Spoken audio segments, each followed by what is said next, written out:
I thrive off of change. I'm like one of those weird people that if things aren't changing constantly, I'm not okay. And I realize that that's an anomaly because most people, they want things to stay the same. And so in the workplace, you're going to have to keep in mind that regardless of changing consumer trends or needs, employees are probably going to want to do the same job function and have business as usual because that's their comfort zone. You're listening to Brainwork Framework, a business and marketing podcast brought to you by focus-biz.com. Welcome back to another episode of Brainwork Framework. With us today is the president of Tuxedo Concepts, Stephanie Gutnik.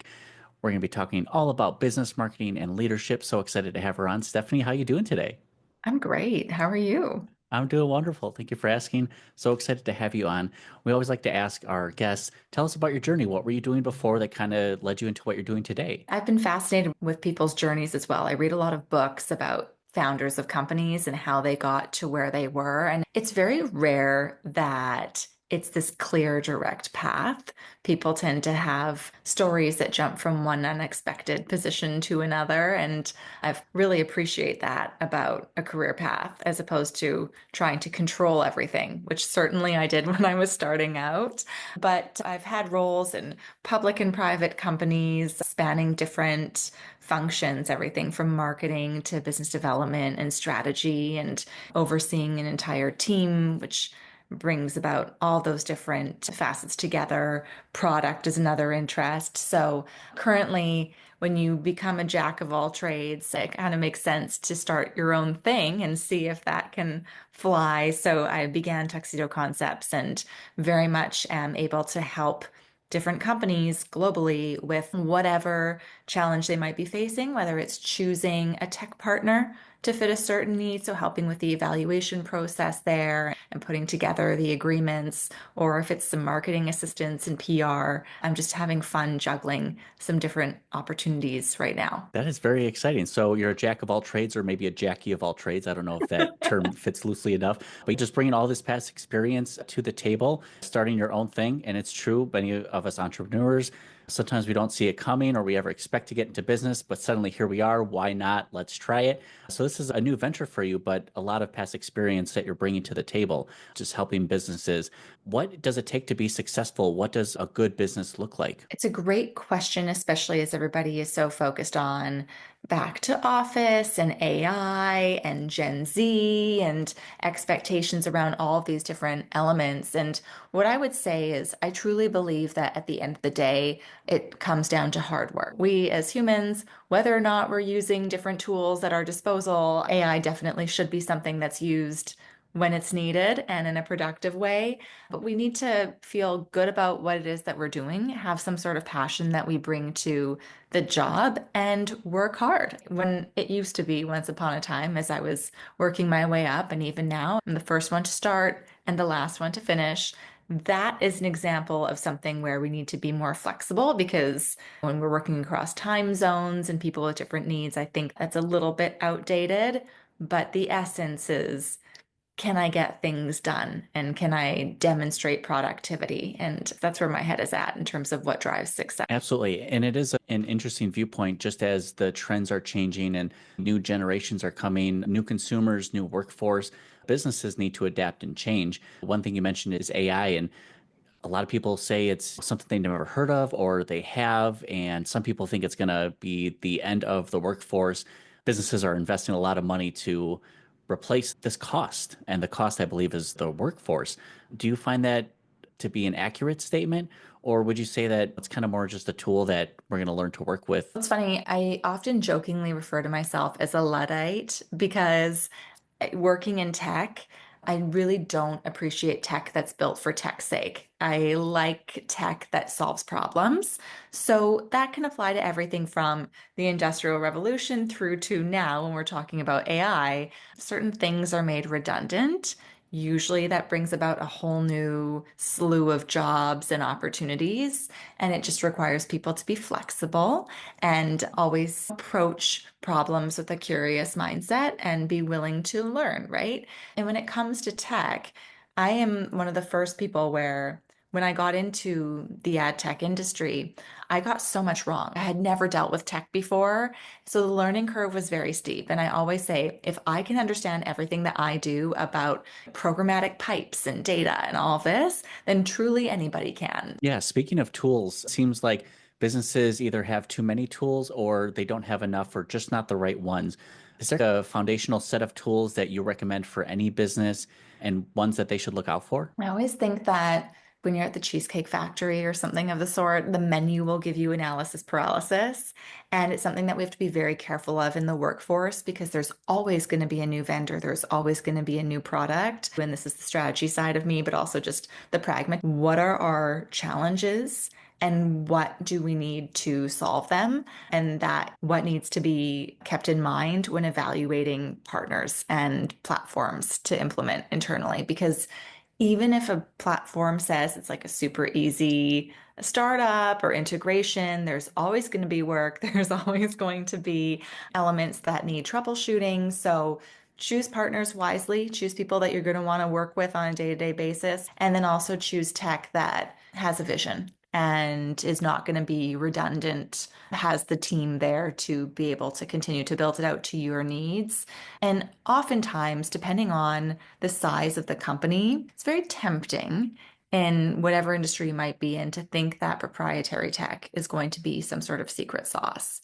Usually it's the pipes needed. It's like hydro or electricity just to make sure that your business is running efficiently. So, what I would say there too is if you're thinking about investing in something proprietary, really compare all of what's needed there to what's available in the market already and whether or not a competitive advantage will be established by going the proprietary route. And I see you nodding, and I'm curious if you have experience in that as well. Yeah, just the proprietary meaning someone else's tool that is new to the market or wanting to invest and develop your own tool. Correct. A little bit of both. Yeah. You know how it is because you see how frustrating it can be with a new tool. Sure, it's a shiny object, it does some cool things, but I like your analogy of it's really just the pipes, it's just the tools to get you there. The secret sauce is, I think, within your Yes. marketing, your copy, your audience, how you're kind of crafting that message all together. It's your people, it's how they treat their colleagues and your clients, and it definitely comes down to that as opposed to typically, if you think that you can build something better, by all means give it a go, but just make sure you're doing the proper evaluation. Absolutely, because it can get pretty sticky pretty quickly while you're working with trying to create your own tools or systems. But there are some cool mini SaaS tech software pieces that can be created using no-code platforms today. So you don't have to build a robust system, but you can solve a very unique problem, which is really cool in technology. But I agreed, it's about what your unique situation is in the business. This tool may not fit for another one because they have unique needs and solutions for each problem. Are there any names of companies that you want to plug on that note that could help kickstart? I don't have any that I need to promote, but if there's any tools or suggestions that you recommend for people to start with, there's some of the big players out there. They're not always accessible. The HubSpot and Salesforce, the big enterprise software, but there's other ones that seem to be fit more for solopreneurs. So yeah, feel free to share your recommendations. Nothing on my side either when it comes to that head start, but just opening the door, and maybe that's something that listeners can write in about. If people don't mind getting distracted by the shiny objects and those small pieces of software, a great website is AppSumo. I have a book sitting there from one of the founders called Million Dollar Weekend. I believe his name is Noah Kagan, but he started this idea. He just wanted discounts on beef jerky. So he wanted an app, kind of like a flight of beef jerky, get a little variety. He asked his friends, would this work? Would you pay me money for it? And that eventually turned into a software company. He gets deals and discounts for certain software. So it's like a Groupon for software. But in his book, he brought to the table was seeking product validation first. You don't need a business name or a website to even get started.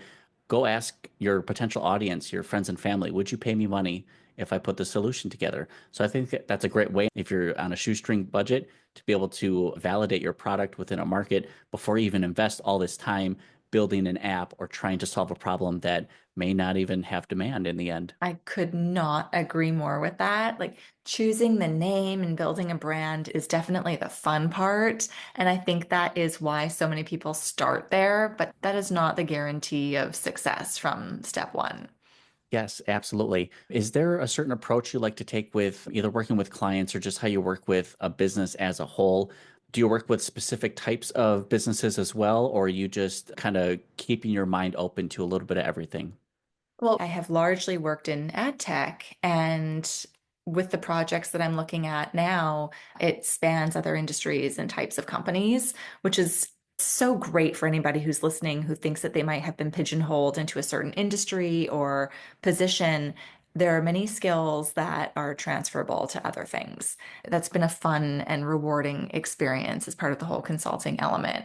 And what I love is just encouraging clients to lay everything out on the table, because even certain things that you think are going well could typically be optimized or just thought of in a different way. So you want the whole picture, you want all the chaos. And then my favorite thing is like organizing it, Marie Kondo, the environment that I've been put into. And I like putting that puzzle back together.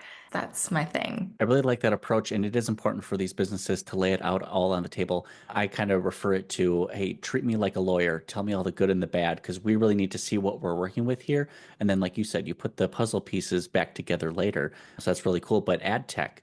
So tell me more about this industry, what you kind of learned from that. Oh gosh, it combines two great, amazing things that humans use on a daily basis. You have advertising, which we're exposed to a lot during our waking hours, and the tech side of things. It makes it easier and more fitting typically for us to be exposed to ads that are more suited to how we see the world. And the advertising side of things is I love the idea of being able to influence a decision or just educate through advertising. And branding is my favorite element of this because there's so much psychology that goes on through branding, and then bringing that into a media plan, figuring out the best ways to reach people in a truly impactful way that's suited to the brand. Like I could talk about this all day. So they go hand in hand. You need the data from the tech side and the platforms and pipes from the tech side to make sure that the delivery and the measurement is on point. But when it comes down to a brand's decision to put something out there, put a piece of creative out there and make people laugh or make people feel bad to get them to do something, it's just psychologically, it's so fascinating. It is. Human behavior, the psychology behind it, our conscious and subconscious minds that go into decision making. It's really fascinating. And I always hope that the people who have this knowledge and power use it for good instead of bad, because just like any tool or knowledge, it can be used for good or evil. But something you mentioned within your advertising is simply just educating people. Sometimes an ad doesn't have to be an ad. You don't always have to go for the straight sale. This content helps to build relationships and nurture them. And education is a huge piece of that. So when you build a content strategy, a lot of it focused around education. Totally depends on the product or service and its stage of life cycle and all of that. But there are certain examples that I will see around, like if I'm out in Toronto or wherever I may be, PSAs on billboards and bus shelter ads. I find those are very impactful, whether it's reminding you to get some sort of health checkup. It can just trigger for people, hopefully, something that maybe otherwise finding that they had would have been too late. Maybe it's rose-colored glasses, but there's one campaign that ran in Australia years ago, and it was for Parkinson's research, and it was about the positive influence of dancing on people with Parkinson's. And that one, that hits close to home because my grandfather unfortunately had Parkinson's later on in life, and he loved to dance. So there are just things like that, when done appropriately, can make a big difference in people's lives. And again, everybody will engage with an ad in a different way based on what they've been exposed to in the past in their own lives. Absolutely. And when it comes to what is it looking for a business who's going to be failing in 2025? What are they doing wrong that is gonna hurt them that won't let them continue on into the years ahead? What a good question. I do a presentation sometimes called Don't Be a Dinosaur. And it summarizes so many different companies, like Blockbuster is one example that went extinct. And you ask yourself, like, okay, why? What's the common denominator for companies that go under or fall behind? And I think a lot of it is just rigidity and not being flexible and just assuming that things are going to always be the way that they are. I thrive off of change. I'm like one of those weird people that if things aren't changing constantly, I'm not okay. And I realize that that's an anomaly because most people, they want things to stay the same. And so in the workplace, you're going to have to keep in mind that regardless of changing consumer trends or needs, employees are probably going to want to do the same job function and have business as usual because that's their comfort zone. We could talk about education on the adoption of AI or what have you. I think a lot of it is just making sure that there are programs in place to constantly keep employees in a slight state of discomfort so that when push comes to shove, they really do have that hard skill available of, okay, and now we're going to pivot. Absolutely. That ability and just desire to be a lifelong learner, I think could be very valuable for anyone who's in the workforce right now or any business owner or entrepreneur out there. That thirst for knowledge and information just adds to your skill set. As long as you're willing to figure stuff out, I think you can do or learn almost anything. And it's just a better skill set for the workforce as well to help you climb. Definitely. And also, I think if someone was to say, what's one of your biggest skills?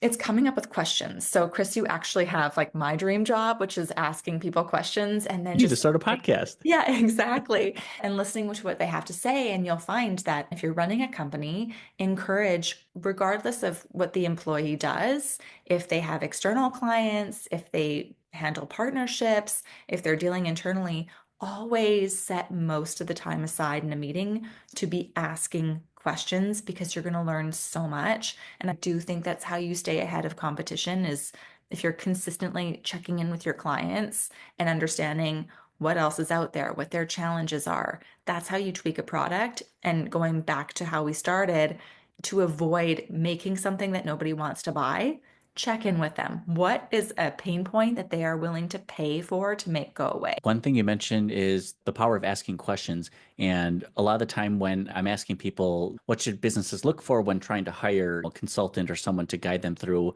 marketing? And typically that's the answer I hear. Do you agree with that as well? You have to look for someone who's asking a lot of questions and the right questions too. Asking the right questions and then also look for a track record of delivery because it's very easy. It's tricky. I think sometimes consulting can get a bit of a bad reputation because people consider consultants to be third parties that come in and will stay as long as they possibly can. And they might tell you what certain people on your team already know, and they're going to take a lot of money and they're never going to leave.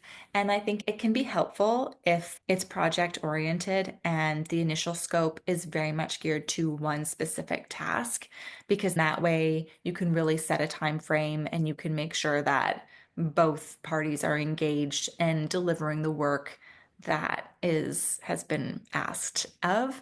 And I think once you get to that point, then you can look at expanding a relationship there. Absolutely. One thing you mentioned just within the seminar is that don't be a dinosaur and that unwillingness to change. Things are changing both on the consumer side and for the workforce as well. And that's dramatically going to impact your business. If you're wondering why the tactics and strategies you used 5, 10, 15, 20 years ago just isn't the same, well, times are changing. This isn't a hard problem to solve, but it's right in front of our faces. And it's something that we need to fix and adapt to. Otherwise, our business just won't exist anymore. Exactly. And I think the generational disparities are very evident right now because you have people who are running companies that came from a time where faxes were still being sent. I definitely sent faxes when I was starting out. And people who communicate like just in emojis and who maybe did some school totally remotely. And there's just a lot of differences in expectations. There's differences in learned behavior. And that is something that I condone time spent together in person. It's just, I gained so much from being able to sit at a table while my boss or my skip level was having a call. I could learn how to understand how that was conducted or listening into certain conversations that happen in the hallway. There are many elements there through osmosis of being together in person that will help make sure that there's a bridge between the different people working together right now. Yes, absolutely. And I think that directly ties in with a lot of your leadership experience. Business owners need to take charge and be the leader, especially both solo and then when they start to grow their team and start to scale. What should they be focusing on trying to deliver that workforce to attract and retain talent so that way their business just starts to scale with them? I'm a big believer in perception equity. So I always measure myself when I'm in a big company and I was growing. If I look around and people are performing less than me, but being rewarded the same or more, it's tempting to want to reduce your level of productivity to what theirs is. And given that's not really the way that I roll, I always want to give 110%. It can make me bitter, and that's not my best state. And on the flip side, if you look around and you see people who are really doing a good job and are being rewarded appropriately, it's motivation to make you want to do the same. So I explain that because when I'm hiring, I want to bring in people who are whip smart and who are fun to work with and who will make sure that the environment is one that organically is productive and encourages people to be their best selves and work hard. So that's probably tip number one is even for certain managers, as they're growing at the end of their career, it can be tempting to want to hire people who have a little bit less of a skill set or who aren't a threat, if you will. Bring in the smartest people that you can find and the people with the best reputation. And it makes your job a lot easier as a manager. If you're not like always having to be in the weeds and correcting work and so on, it makes it a lot more collaborative. So that would be my biggest piece of advice. And the other for leaders is just to remind ourselves, usually if you're in a management position, it means that you worked hard and you've proven yourself to a certain degree, and you're probably going to be a bit hard on yourself because of that. So just to remind ourselves that nobody's perfect. There's a lot of different management styles, and you just have to find the one that best suits you and make sure that fits with the company that you're at. And once again, the people that you're hiring. Yes, absolutely. One point that you brought up is just the cost with paying for skills. You're going to pay either way. So you're either spending your own time to train this employee, or you do it right and you're going to pay up front with the money. But now two people can work independently with less oversight and review. So I think that's the efficient outcome. A lot of these businesses, unfortunately, are just laying off people and they have to hire back again. And it seems like this ever revolving door. I don't understand this practice. I hope it changes to be more focused on attracting and retaining the right people and this merit and rewards based program. The perceived equity, give them a seat at the table, let them be rewarded for their accomplishments. I would want to work for a place like that. Yeah, and that's the thing is I have encountered people who enjoy being micromanaged. It goes back to the comfort thing or a need for consistent approval or input, and that is totally fine. It's just I don't work that way. I like to be given autonomy. I love having people to go to if I need to troubleshoot a situation like that is important, but knowing that somebody trusts me to figure out a way to get something done that might not be the way that they would do it, but it is all in the same. It gets you there. I like that. And so I would say that most people that I bring into my orbit function the same. It's a nice balance of you go run your job like you're running your own company, and I trust you because you're a professional and go do what you need to do. And I'm here if you want a high five about an accomplishment or if there was a mistake or there's a problem, and let's talk about it. Yes, absolutely. And it's important to have that balance and find the right workflow and style that matches with you. And it is true that some people prefer to have that leader, to be micromanaged, to be given tasks and direction, as opposed to the more independent sort of thinkers. But it's adapting to that style or making sure you're hiring the right people in the first place. That way they just match your culture there. Definitely. I think there can be a lot of time wasted on different management efforts to whether it's KPIs or OKRs or however you want to set goals. There's a lot there that I just find to be not needed. So long as the company vision is very much understood by everybody on the team and everybody has a couple of goals that are going to contribute to whether it's revenue or efficiencies or whatever it might be, great. Let's set those and let's keep moving instead of constantly tinkering with the task management. But some people live for those things. I'm just not, I can be detail oriented if I'm editing, a piece of writing. The rest, that's not for me. I'm more No, macro. absolutely. But I think that highlights empowering your workforce to utilize the skills and assets that they bring to the table. What are they passionate about? What are they excited about? What are they great at? then find ways to work that in, I think they'll feel more fulfilled. And then you are getting a better end result and you're now utilizing them in different ways. And also just letting them run with something and be creative, less direction, and just see what they come up with because you never know what they're going to bring to the table. I've often been amazed. I'm like, wow, I didn't even know that was possible or that was a thing. So empower your team. Absolutely. And that's one thing too, where from the marketing standpoint, especially in media planning and buying, I'm a big advocate of having a bit of a slush fund or an experiment fund because a lot of things that you can get into this habit of, okay, it worked last time, so I'm going to do the same thing this time. And at a certain point, it's going to stop working typically. So if you constantly have a bit of a budget to tap into to take some risks and know that some of it is not going to turn out the way that you had hoped. It's all part of the learning process. And then there are certain things that could really work well or go viral or whatever it is. It's a very good ROI on that bit of money there. It's the same thing like I recently started dabbling in stand-up comedy and there's no Netflix special coming out anytime soon, but it's been interesting just to learn the format of how people get on stage and how they write. And some of the jokes that you think are going to be funny don't tend to land. And it's like the lines that you don't think are funny at all are the ones that really get a laugh. And so that can be applied to the workplace too, especially when it comes to dabbling and experimenting. It's just you never know. Yes, the workplace, and I think even with marketing messaging as well, you think a campaign is going to do great. Like, this is the best copy ever. This will be compelling. And it falls flat in something you're like, I'm throwing this image in because it's something to throw into our A/B test. And suddenly it does great. And you're like, this is blowing my mind. What is happening here? Exactly. And that's why I always tell people never create a campaign thinking that it's going to go viral. I feel like that's the worst thing that you could do because it's usually won't happen. It's the things that were not anticipated and usually those very real human moments that people can relate to where that catches on. There was a guy in Toronto who was selling a cheese string from his fridge and he put an ad on a billboard and that went viral. It was the biggest story. People were like, they were offering all these different things that they would trade him for the cheese string, and it's ridiculous. And that's why I love it.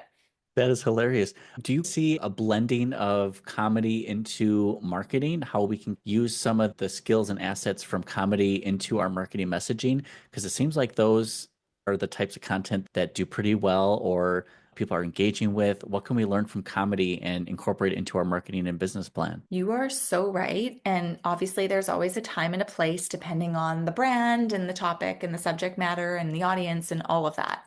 But typically speaking, ads that have a comedic twist to them are going to perform better. People, obviously, who doesn't like to smile or laugh? So people are going to have more positive attitude towards these types of ads. And then that usually has a direct linear correlation with lower funnel KPIs in terms of their opportunity to their consideration, their buy, etc. So I have noticed an uptick in brands leaning into the funny, if you will. I think it's probably just a testament to everything since COVID. It's just life can be tough for so many different reasons. And if a brand can just make people go, that's funny, it goes a long way. Yeah, absolutely. I think they're desperate and searching for something a little bit different or more. Just post-COVID, things changed a bit. Prices are rising. So corporations and businesses are trying to find new ways to actually connect with their audience and ideal buyer here. What can they learn as prices continue to rise, as competition continues to enter the market? How are businesses going to compete and stay ahead, manage these costs, and still justify these price increases? What you just said made me think about the idea that I think there's also a related shift from brands promoting a lot of aspirational figures and so on to make you compelled to buy their product. It's shifted to more like relational, can I relate to this brand or their message instead of making you want to become it. And I quite like that. Yeah, it is. There's a lot of different approaches people can take to their marketing plan and the strategy, whether it's comedy or serious, story driven, pain point solution. There's so many different templates available to us. It just takes a little bit of experimenting, but that's what I like. This is the only topic like marketing and technology, that's continuing education didn't absolutely hurt my will to live because I'm so No. excited about marketing tech. Anything else, I'm like, it's just not interesting. But I love hearing about the new tools and things that are coming out. I feel like it's empowering more solopreneurs and business owners to have access and resources to the tools that the big box companies had. No longer need this resource. Now we have tools and technology and just different tools available to us. So it's kind of like this new Wild West of business opportunity. Yeah, the only limitation is where your brain can take a concept. And that's a very human element. Humans are still, at least this point in time, we're still driving the machine and using the machine. So we're the ones who are still the creators. And I hope that's empowering to listeners. And yeah, I think that AI is very similar as a term to what data was 5, 10 years ago, where everybody was obsessed with big data and it was such a loaded term.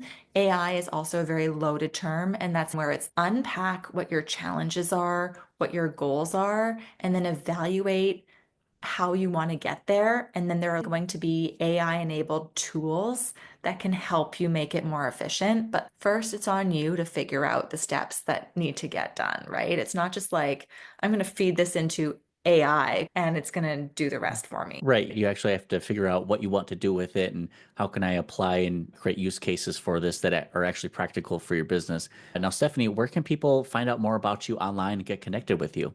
LinkedIn, of course. So just find my profile, Stephanie Gutnik on LinkedIn. Excellent. And we'll have that link available down in the show notes and the description for everybody. Stephanie, what are you looking forward to in 2025? You have this new business, you're bringing all this experience with you.